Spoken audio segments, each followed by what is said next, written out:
Okay, bismillahirrahmanirrahim. Assalamualaikum warahmatullahi wabarakatuh dan salam sejahtera. Cikgu doakan calon-calon SPM untuk batch 2020 ini akan dapat A+, ya, untuk subjek sejarah.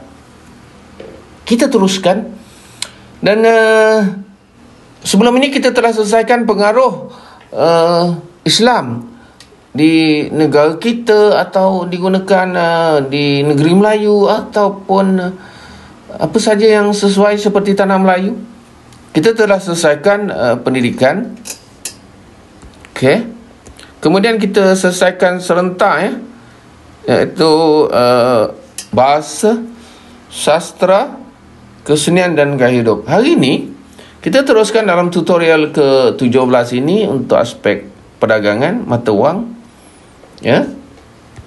Okey, sekali ini ekonomi, dalam tutorial yang ke-17. Okey. Terus saja untuk itu kita lihat sampel skrip pengaruh Islam aspek ekonomi, ya. Pengaruh Islam aspek ekonomi di negara kita dalam aspek ekonomi lah, ya. Oh, minta maaf, ya. Okey, dalam aspek, ya. Okey, kita teruskan untuk soalan.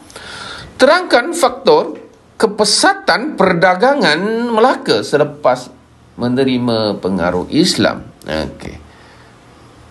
Katakanlah 8 markah. Ya, memang isi cukup banyak di sini. Jangan risau, Okey, kita anggap kita buat persiapan isi terus. Kepesatan perdagangan Melaka berlaku kerana ni terangkan, terangkan ini anak-anak perlu mengambil kira bagaimana kita boleh menjawab faktanya plus huraiannya plus okey. Sekejap, ya. Okey, cuba padam dululah. Okey, ambil perhatian anak-anak, bila menjawab soalan bentuk terangkan ini, berapa perkara perlu ambil kira, ya. Ambil peluang. Sebenarnya soalan terangkan ini lagi bagus, isinya begitu meluas. Pertama, anak-anak perlu ambil perhatian tentang, walaupun menjawab secara analitik, penandaan secara analitikal, dia penting, kerana markah-markah huraian contoh semua kita dapat. Okey, yang pertama jaga faktanya, yang kedua huraiannya, okey, yang ketiga huraian lanjutan HL, dan tambah di situ contoh I sekali I. Apa dia I? Inference atau kesimpulan. Jaga perkara ini, anak-anak jaga perkara ni elok-elok. Okey, soalannya terangkan faktor kepesatan perdagangan Melaka selepas menerima pengaruh Islam. Kepesatan berkekurungan, kepesatan perdagangan Melaka berlaku kerana Melaka menjadi pusat dagang. Di situ ialah faktanya. Kita tengok huraian yang dibuat oleh pelajar. Hal demikian berlaku disebabkan kedudukan Melaka yang strategik. Ini huraiannya kita beri. Okey. Melaka terletak di laluan antara timur dan barat. Okey. Timur dan barat. Ini huraian lanjutan. Pelabuhan Melaka pula mempunyai kemudahan yang lengkap. Kemudahan.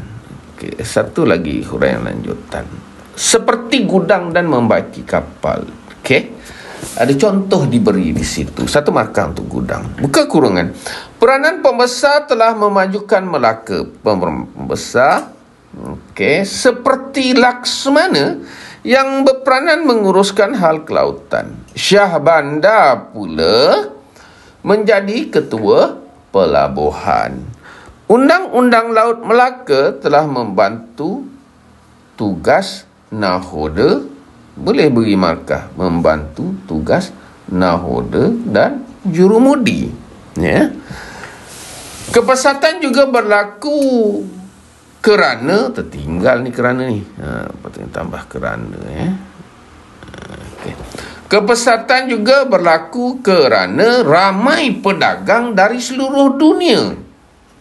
Ramai pedagang. Satu, seperti dari China dan India. China satu markah. Tidak kurang 84 bahasa dipertuturkan di Melaka ketika itu, ya. Okey. Menunjukkan betapa banyak, betapa ramainya, ya, bangsa-bangsa yang datang ke negara kita pada masa itu, ke Melaka maksud saya. Melaka turut memperkenalkan sistem timbang dan sukat, seperti kati dan tahil. 1 markah untuk kati. Barangan yang ditimbang seperti emas 1 markah, perak dan rempah. Okey. Menggunakan dacing ataupun dacing. Kalau tak boleh ingat dacing ni, ingatlah dacing. Buka kurungan, kaedah jual beli yang digunakan ialah kaedah jual beli yang digunakan tukar barang dan jual beli. Kita tak perlu sebenarnya. Betul. Kaedah perdagangan sepatutnya. Tak apa, bolehlah tu. Kaedah jual beli yang digunakan ialah tukar barang. Okey. Tapi sebenarnya bukan jual beli ni. Okey. Dan mata wang lah ya. Dan mata wang lebih baik, lebih tepat. Okey, sebab batu tak menggunakan tukar barang, tak gunakan mata wang kan. Okey, keseluruhan kalau 8 markah pun tidak ada masalah. Anak-anak boleh dapat markah dari yang pertama pusat, yang kedua strategik, 3 timur barat, 4 kemudahan, 5 gudang, 6 peranan pembesar, 7 laksmana, mana lagi, 8 syah bandar, 9 undang-undang laut Melaka, 10 membantu tugas, 11 ramai pedagang. Okey, tu dah sebelah ni. 1, 2, 3, 4, 5, 6, 7, 8, 9, 10, 11, 12 Cina, 1384, 14 timbang, 15 kati, 16 emas, 17 dacing, 18 jual beli, 19 tukar barang. Jangan lepaskan peluang lah. Kalau naik soalan ini memang sepatutnya anak-anak boleh skor, ya. Dapatkan markah tertinggi, maksimum 19, maksimal 8 markah. Okey, soalan seterusnya kita lihat B. Terangkan, satu lagi soalan terangkan. Memang cikgu banyak untuk ini guna terangkan supaya anak-anak dapat memahami bagaimana fakta, huraian lanjutan, contoh dan inference itu boleh dapat markah. Terangkan pelaksanaan sistem mata wang di tanah Melayu selepas kedatangan pengaruh Islam. Buka kurungan.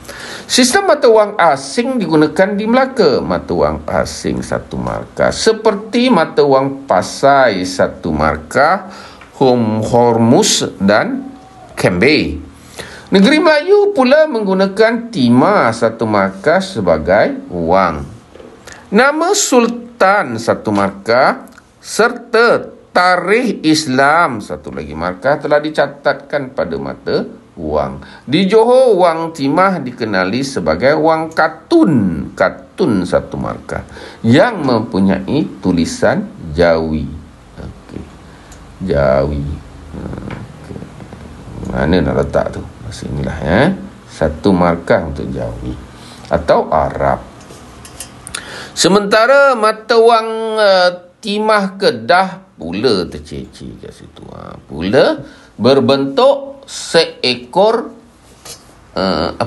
ayam jantan yang hinggap di atas beberapa cincin. Ada gambar dalam buku teks kan. Banyaklah gambar-gambar daripada internet boleh dilihat. Penggunaan emas. Emas ini cikgu nak beri. Tadi kenapa tak diberi? Sebab timah dah diberi macam ni kan. Timah dah diberi. Jadi timah seterusnya tak boleh diberi. 1 kali aja ya. Okey, yang berikutnya penggunaan emas pun juga banyak digunakan di tanah Melayu, tutup di situ. Okey. Mata wang emas Johor digelar Kupang. 1 markah untuk Kupang. Mata wang emas Kelantan pula dikenali sebagai Kijang. 1 markah untuk Kijang. Mata wang emas tersebut mencatatkan nama 1 dan pangkat Sultan. Ya. Tadi ada catatkan nama Sultan juga di atas tu. Tetapi itu untuk timah Tetapi cikgu lebih cenderung tak berilah. Sebab selalu memang begitu Tak boleh ulang-ulang. Kita bagi pada pangkat lah. Okey, kita ambil jalan selamat. Kemudian untuk pedagang Arab juga menggunakan mata wang emas. Jangan bagi pada mata wang emas, kita bagi pada pedagang Arab 1 markah. Ya, sementara pedagang Eropah menggunakan mata wang perak 1 markah. Okey, kita lihat semula markah yang anak-anak boleh dapat. Asing, Pasai 2, 3 Timah, 4 nama Sultan, 5 tarikh Islam, 6 Katun, 7 Jawi, 8 ayam jantan, 9 emas, 10 kupang, 11 kijang, 12 pangkat. Pedagang Arab 13, kemudian wang perak 14. Jadi memang boleh maksimum lah ya, walaupun dengan 8 markah.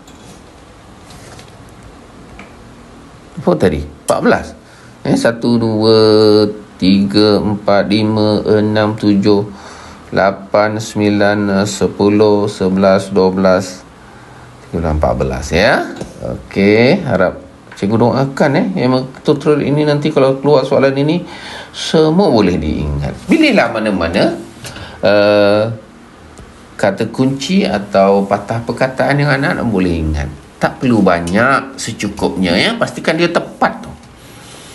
Okey, dan akhir sekali terangkan pelaksanaan sistem cukai di tanah Melayu. Buka kurungan. Cukai didapati melalui bayaran yang dikenakan oleh pemerintah terhadap aktiviti tertentu. Okey, bayaran cikgu bagi. Aktiviti tertentu cikgu bagi satu lagi, atau barang tertentu. Barang tertentu tak boleh lah ya. Okey, mana salah satu je lah ya. Cukai tersebut boleh digunakan untuk membayar kos pentadbiran kerajaan. Okey, cukai yang dibayar oleh pedagang sebelum memulakan perniagaan boleh digunakan. Okey, dia cukai yang dibayar oleh pedagang sebelum memulakan perniagaan boleh digunakan untuk memperbaiki perkhidmatan terbaik untuk pedagang. Okey, cukai paling asas 1 markah ialah cukai tetap. Cikgu ingat tak boleh bagi 2 sini. Cukai paling asas. Okey, 1 ialah cukai tetap. Contohnya, pedagang dari Arab dan India dan Arab dikenakan 6% 1 markah daripada jumlah barang. Faham ya anak-anak? Barang yang tidak dikenakan cukai 1 markah. Ada juga barang yang terkena seperti beras dan makanan yang dapat membantu golongan miskin. Padi semua tak dikenakan cukai. Orang asing yang menetap di Melaka juga dikenakan cukai. Orang asing menetap. Okey, contohnya orang asing Kepulauan Melayu dikenakan cukai diraja 3%. Dan orang asing, cuba percaya sebab contoh, walaupun dicontoh tetapi contoh bentuk uraian. Dan orang asing lain pula dikenakan cukai diraja 6%. Berapa anak-anak dapat? Katakan masih kita berpegang kepada 8 markah. Okey, markah yang anak-anak boleh dapat. Yang pertama, bayaran. Yang kedua, aktiviti tertentu. 3, kos. 4, sebelum. 5, perkhidmatan. 6, asas. 7, 6%. 8, tidak dikenakan. 9, beras. 10, menetap. 11, 3%. 12, 6%. Banyak. Masih dapat lagi jumlah yang tinggi untuk 12, maksima 8. Okey, selesai. Dan selepas ini kita akan lihat bab 9, insya-Allah, tajuk tumpuan imperialisme di Asia. Sedikit kita tengok nota fokus kita. Mana tadi? Okey, jadi belum ini kita lihat aspek sosial. Hari ini kita lihat aspek ekonomi dengan pantas. Anak-anak boleh study ya. Okey. Kepesatan Perdagangan Melaka. Apa puncanya? Yang pertama, pusat dagang. Kedua, strategik. Timur Barat, kemudahan. Berilah contoh, kemudian tak ada contoh pula di sini. Tadi apa kita beri contoh gudang, Laksmana, peranannya menguruskan laut. Syah Bandar menguruskan pelabuhan. Undang-undang laut penting, membantu nahoda, jurumudi. Apa lagi? Kemudian bahasa ada 84, ramainya sistem timbang, contoh Kati tu tadi kemudian Dacim tadi okey. Apa lagi isinya? Ada di situ kaedah tukar barang. Okey. Untuk tajuk mata wang pula, sekejap okey, kita tengok untuk mata wang. Mata wang yang perkembangan mata wang antaranya ada mata wang asing seperti mata wang Pasai, Hormuz, Cambi. Apa lagi? BJT, mata wang timah. Dan nama Sultan Tarik Islam dimasukkan di situ. Lain katun. Lain ayam jantan. Lain untuk emas ada kupang. Mana lagi? Agak laju cikgu, tetapi bolehlah lihat semula nanti selepas mendengar tutorial cikgu. Okey, untuk Kelantan ada Kijang, masih pangkat Sultan, ada pedagang Arab menggunakan emas, pedagang Eropah perak. Okey, akhir sekali tajuk cukai. Okey, cukai melalui bayaran terhadap aktiviti tertentu atau barang tertentu. Okey, untuk apa cukai? Yang penting ialah kos pentadbiran kerajaan. Tanpa cukai, tak ada kerajaan, tak ada hasil. Bagaimana nak mentadbir atau membayar kos pentadbiran kerajaan? Lain daripada tu, cukai yang dibayar oleh pedagang sebelum memulakan perniagaan. Maknanya kalau nak berdagang di Melaka, bayar dulu cukai. Dan cukai ini banyak digunakan untuk memperbaiki perkhidmatan untuk pedagang itu sendiri. Cukai paling asas ialah cukai tetap, antaranya ada 6% dikenakan untuk orang India dan Arab. Okey, barang tidak dikenakan cukai, beras. Okey, apa lagi?